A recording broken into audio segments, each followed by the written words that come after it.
a short statement. Yeah. Like I'm Kirk Bingaman from Grad School of Religion. I've been at Fordham for X number of years. Mm-hmm. We'll do a short one, and then if you want to say a few more things, we can do a second one. But it's up to you. Oh, that's all I have for that first Okay. one. And then pause. Yeah, we'll pause, and then I'll. I mean, should I nod? Yeah, I'm done. No. That's No, I'll catch on. okay. So, and I'll just lead you with the next question each time. Okay. And so, I think that's it. Any questions? And I have it pretty much down pat. If I forget anything, maybe Yeah. just We can just go back to it. re-ask me that. And Yeah, that's fine. Yeah, and we did that with Lisa. There were a couple things she said, I don't really like how that. okay. Let's do that. So I asked it again, so it still feels like a natural conversation, and we use the good Okay. stuff. That's yeah. Okay, All right. Sounds good. so I think everything looked good? I think so. Okay, let me double check. See his shirt right there, can you pull your shirt, it's like buckled a little bit. Yeah, that's a little.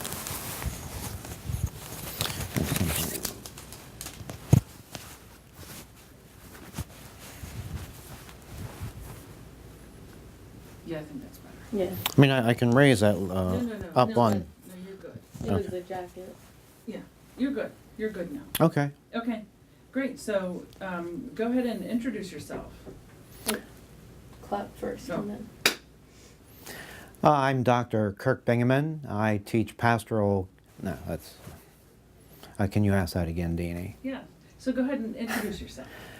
I'm Dr. Kirk Bingaman, Associate Professor of Pastoral Care and Counseling, teaching in my 8th year in the Graduate School of Religion. Perfect. What got you interested in teaching? What got me interested in the study and the teaching of pastoral care and counseling was my stint as a pastor, head of staff of a parish in New Jersey for 6 years. I recall coming out of seminary with a head full of theological knowledge, a lot of church history, knew Greek and Hebrew, but very limited knowledge of pastoral care with people who were in crisis, suffering, what to do in those moments, how to intervene effectively, and needed to know more about that as a pastoral caregiver. Cool. What specialty areas of research interest you most? My last book, titled Treating the New Anxiety, focuses on what I think. Let's wait for that airplane. Yeah, There's playing the kids outside. That's fine. it's like you ever see the U.S. Open, Yeah. or the Mets games. The pitchers Yeah. waits for the plane to go over. Yeah. I guess I should blame the plane for my poor golf swing. It works. So, and just keep in mind, you're doing a good job already, that the listener doesn't know the question. Okay. So, but you're doing fine. on Okay. that already. So what specialty areas of research interest you and why? One area that I've focused on in recent years is working with anxiety and anxious congregants and clients. I have a book titled Treating the New Anxiety. My focus has been on what I'd call a post 9/11 and even a post 2008 financial collapse anxiety. So if someone in my care, a congregant, a client wants to see me, my assumption is that they will be dealing with anxiety to one degree or another. More recently, I'm working on a new book project applying the findings from neuroscience to pastoral care and counseling, particularly the finding that you can change your brain through daily contemplative spiritual practice, centering prayer, mindfulness meditation, and how that can be used with anxious congregants and clients to calm the brain. Cool, that's interesting. What has been your career path to where you are today?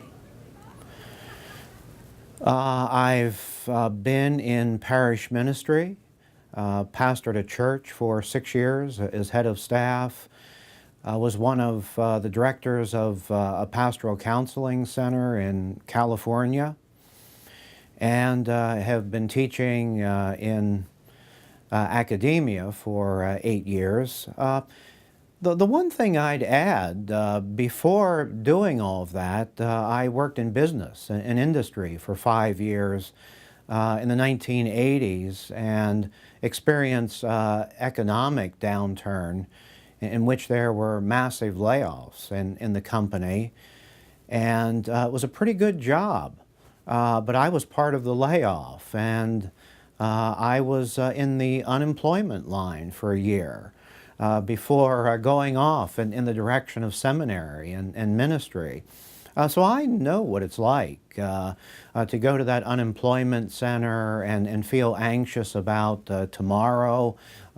Am I going to find work again? How am I going to pay the bills? That might be. I'll just stop there. Yeah, I think that's good. One thing I wanted to make sure that you mentioned that I thought was, it stuck with me, is that something that brought you back or brought you into wanting to learn more was about seeing baby boomers coming back to the church, and that intrigued you. Where would that fit? How did that fit into your path? When I was in the parish, I was noticing new, yeah, let me start over with that.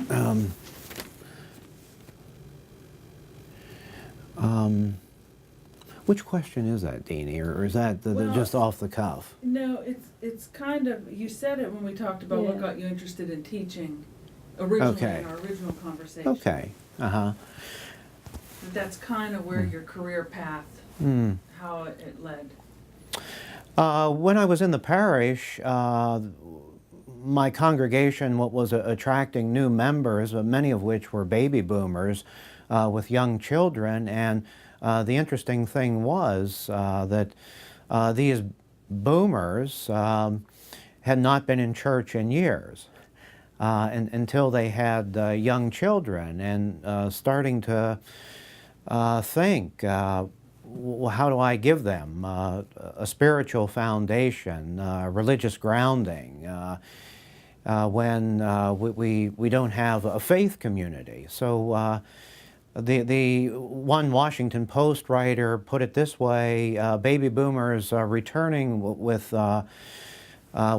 arms full of kids, and I began to think in terms of Erik Erikson's theory of the life cycle, and how in middle adulthood we're engaged with the developmental task of generativity and wanting to care for the next generation and after that. And that really sent me off to graduate school to look at that more closely.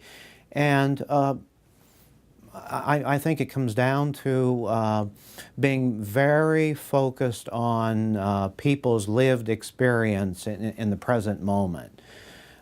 Same as I said earlier with people, congregants, clients feeling anxious, particularly today. Cool, that's good. I like that. I liked that part of the story. What would you say you're most proud about accomplishing in your career at this point? I'm delighted that I can serve out my calling as an educator, pastor, clinical practitioner, and counselor in a Jesuit university in New York City. It's a wonderful blessing for me, and it's something that I'm grateful every day I come into this office. That's good. The pauses feel awkward, I know, but I want to make sure we. So we're going to switch now a little bit to kind of the profession. And so what are the students who are doing this program, what are they doing before they enter in, and what draws them to a program like this? It's really varied in terms of from when students come, what professions, backgrounds, a number are second career, even third career. Wanting to do something meaningful, wanting to help, and not feeling that they have the requisite knowledge and skill to do so. Some are already in a parish setting, some are clergy that want a very specialized knowledge of pastoral care and counseling. Others come out of teaching profession, perhaps a retired teacher. We have some younger students who were in the world of finance at Wall Street for 5-10 years, making a lot of money, but all of a sudden that they have this crisis of meaning, wanting to do something more meaningful, and wanting to be open to God's calling. And I think we offer a program here in pastoral care and counseling that meet those needs. Good. That's good.